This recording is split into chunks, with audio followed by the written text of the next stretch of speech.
हे गणेश भगवान, मेरा कल व्रत है और मैं आपका व्रत करूँगी।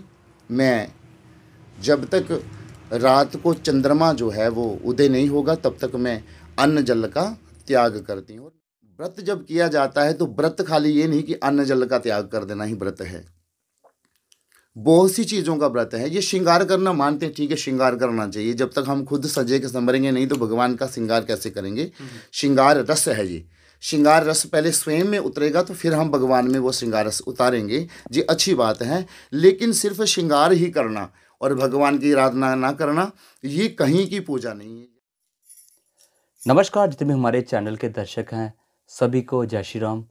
अगर कल की बात करते हैं तो कल करवा चौथ का व्रत है। हमारे साथ इस पे बात करने के लिए चैतन्य सागर मुनि जी महाराज हमारे साथ हैं।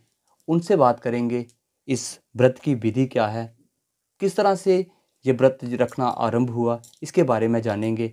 महाराज जी, सबसे पहले तो आपका स्वागत है। जय श्री राधे। आपका भी बहुत बहुत धन्यवाद, आप हमारी कुटिया में पधारे। जय श्री राधे, जय श्री राधे। महाराज, कल की बात करते हैं तो करवा चौथ का व्रत है। हम जानना चाहेंगे कि इस व्रत की शुरुआत कैसे हुई, क्यों ये व्रत जो है वो किया जाता है। ये जो कल व्रत है ये कार्तिक कृष्ण चतुर्थी जो है वो गणेश चतुर्थी है, उसका व्रत है। ये तो आदिकाल से किया जा रहा है। जहाँ तक ये भी कहा जाता है कि जब सृष्टि की रचना हुई तो सृष्टि की रचना के बाद जो भी कार्य देवी देवता कोई भी कार्य करते थे तो पहले जो विघ्न विनायक, विघ्न नाशक, संकट नाशक जो भी सारे कार्य होते थे पहले वो गणेश जी की उपासना करते थे, उसके बाद ही कोई भी हम कार्य शुरू करते थे। तो ये जो गणेश जी की चतुर्थी है ये हर माह शुक्ल पक्ष में भी आती है और कृष्ण पक्ष में भी आती है। ये वाली जो चतुर्थी है ये कृष्ण चतुर्थी है, ये कृष्ण पक्ष की चतुर्थी है।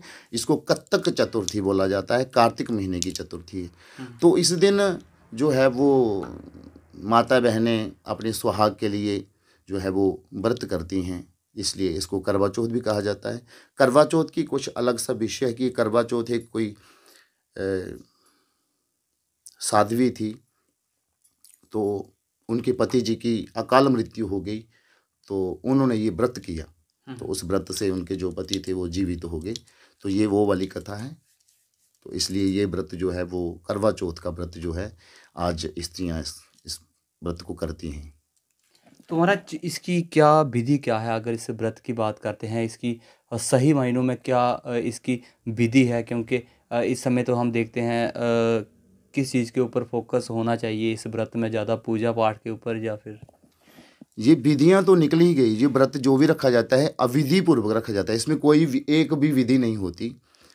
तो विधि ये है कि तिथि के दिन एक दिन पहले, चतुर्थी के एक दिन पहले मध्याह्न में भोजन करने के बाद रात को भोजन नहीं करना है। रात को संकल्प लेना है कि कल चतुर्थी है, हे गणेश भगवान, मेरा कल व्रत है और मैं आपका व्रत करूँगी। मैं जब तक रात को चंद्रमा जो है वो उदय नहीं होगा तब तक मैं अन्न जल का त्याग करती हूँ और मैं आपकी उपासना करूँगी। तो इसकी विधियाँ जो हैं वो विधियों का तो आजकल निर्लोप ही हो गया, कोई लुप्त हो गई विधियाँ। आजकल जो भी फोकस किया जाता है वो है एक फैशन। बॉलीवुड जो हमें परोस रहा है हम वो खा रहे हैं, वो सुन के हम उस पर चलते हैं।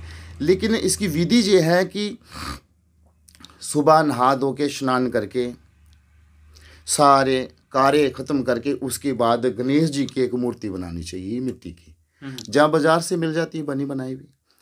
तो एक मिट्टी की मूर्ति बनानी चाहिए और गणेश भगवान जी की आराधना करनी चाहिए, प्रतिष्ठित करना चाहिए।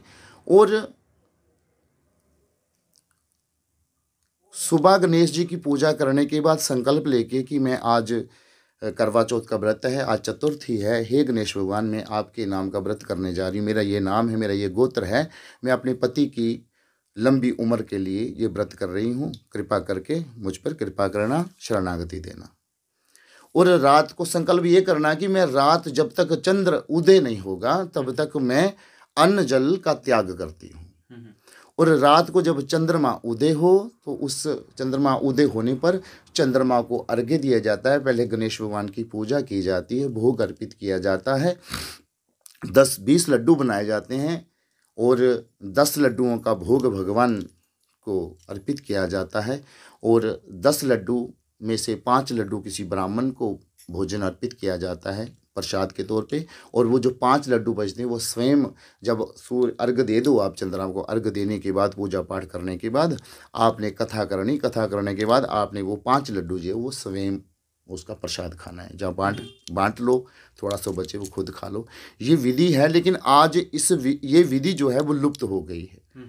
आज जो भी हम कर रहे हैं, ये पानी पिलाने वाली कोई विधि नहीं थी मैंने आज तक अपने जीवन में कभी देखा नहीं इतने साल में कि पति पानी पिलाता है, व्रत खुलाता है, ऐसा कहीं जिक्र नहीं लिखा है।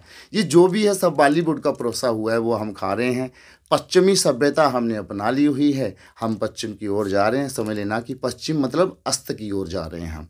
और ये सब डकोसलेबाजी। और सबसे मेन बात ये है मेरे प्रभु के व्रत जब किया जाता है तो व्रत खाली ये नहीं कि अन्न जल का त्याग कर देना ही व्रत है, बहुत सी चीज़ों का व्रत है। ये श्रृंगार करना मानते हैं, ठीक है, श्रृंगार करना चाहिए। जब तक हम खुद सजे के संवरेंगे नहीं तो भगवान का श्रृंगार कैसे करेंगे।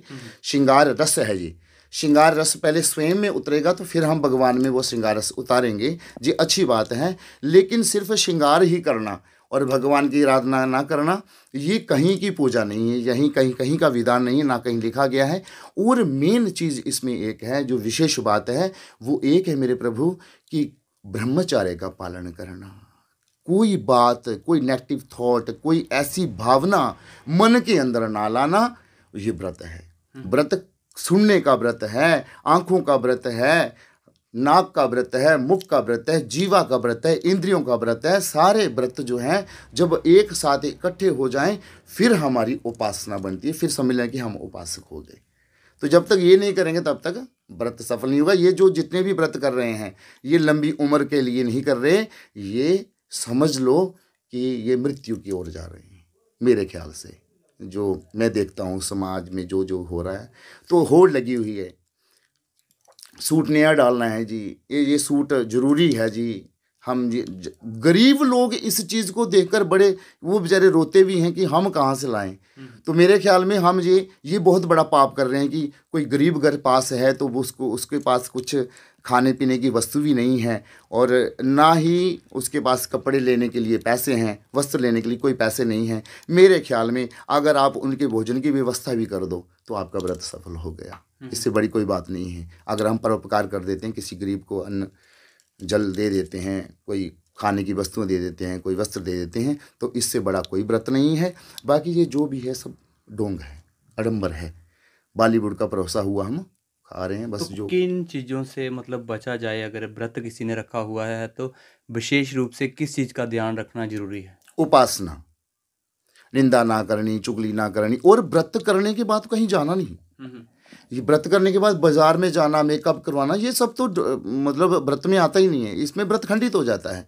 व्रत में ये है कि जब आपने व्रत कर लिया, व्रत का संकल्प ले लिया, तो व्रत करके कहीं जाना नहीं है, बाजार नहीं जाना, शॉपिंग करने नहीं जाना, कहीं नहीं जाना, अपनी उपासना करनी है। आप उपासक बन गए। आज आपने संकल्प लिया किस चीज़ का? मैं जो संकल्प लेती हूँ कि मैं उपासना करूँगी गणेश भगवान जी की, और मैं संकल्प लेती हूँ कि मैं अन्न जल का त्याग करती हूँ और रात को चंद्रमा को अर्घ देने के बाद ही हे गणेश भगवान मैं खुद अन्न जल का ग्रहण करूंगी, अन्न जल, तब तक मैं अन्न जल का त्याग करती हूँ। तो इसका मतलब ये नहीं कि अन्न जल त्याग दिया, व्रत कर दिया, आप बाजार में घूम रहे हो, उपासना नहीं कर रहे हो, तो ये उपासक नहीं हुआ। वो ये व्रत कहीं भी जो है उसका फलीभूत नहीं होगा, उसका फल नहीं मिलेगा। तो कारण ये कि जब संकल्प ले लिया आपने, फिर आपने आराधना करनी है, पूरा दिन आपने भजन कीर्तन में रहना है और शाम को आपने अर्घ्य दे के उसके बाद आपने भोजन पाना है। भोजन भी नहीं, रात को भोजन निषेध है, रात को फलाहार करना है और सुबह भोजन पाना है, जैसे गणेश चतुर्थी के व्रत में होता है। तो ये जितने भी जो भी हम कर रहे हैं, तो ये व्रत जो है हम व्रत नहीं कर रहे हम, ये तो फैशन है मेरे ख्याल से। व्रत वो है कि गणेश जी की मूर्ति बनाओ, गणेश जी की आराधना करो, प्रतिष्ठा करो, उसकी नहीं भी प्रतिष्ठा करो, प्रतिष्ठा ना भी करो तब भी भगवान पर प्रत्यक्ष में प्रकट में विराजमान हो जाते हैं। भाव लाओ अपने अंदर और पूरी इंद्रियों का व्रत पूरे शरीर का, तन मन का व्रत, शरीर का व्रत, इंद्रियों का व्रत, मतलब पूरा ब्रह्मचार्य का पालन, उपासना, भगवान का कीर्तन भजन करना, और रात को विशेष करके जागरण करने का बड़ा महत्व है। 12 बजे तो जागरण करना चाहिए, 12 बजे तक।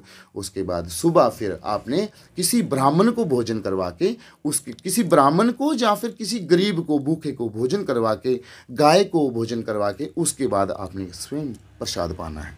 ये विधि है, ये विधान है। और ये विधि विधान तो कोई करता नहीं है। तो कहते हैं व्रत रखा हुआ है। बाज़ारों में देखो, एक दिन पहले बाज़ार में जाओ ना, तो उस जिस दिन व्रत किया उस दिन बाज़ार क्यों जाते हो? मेकअप करवाने जा रहे हो, ब्यूटी पार्लर जा रहे हो।